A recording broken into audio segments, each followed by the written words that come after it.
kuchena nokushata. Capital Studios Pro. GNG, Genji Tosirakanaka. GNG, Genji Tosirakanaka. Baraka Shikarare, Genji Bakatirakanaka. Baraka Shikarare, Genji Bakatirakanaka. Baraka Pinda Mukwekwe, Genji Bakatirakanaka. Baraka Pinda Mukwekwe, Genji Bakatirakanaka. Baraka Shika Mukokwe, Genji Bakatirakanaka. Baraka Shika Mukokwe, Genji Bakatirakanaka. Wapula wayo, Genji Tosirakanaka. Wapula wayo, Genji Tosirakanaka.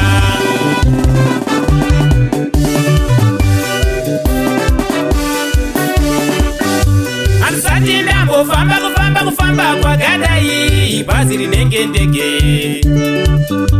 Ansati ndambo kufamba kwa gadai basi rinenge ndege.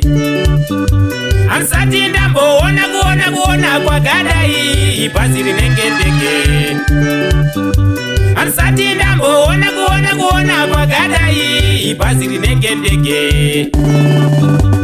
Veseve machechi, veseve shkoro, veseve machechi, veseve shkoro, veseve mabasa Genjira uya.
Sorry, ipapo Jona Baga, ile Jona ndiano sasa akaita ni hobi. Pani vamwe satola Jona abetse hobi. Ndio sakana sokwira ngoro yemoto. Atona tayiwa so zaretsa. Haleluya.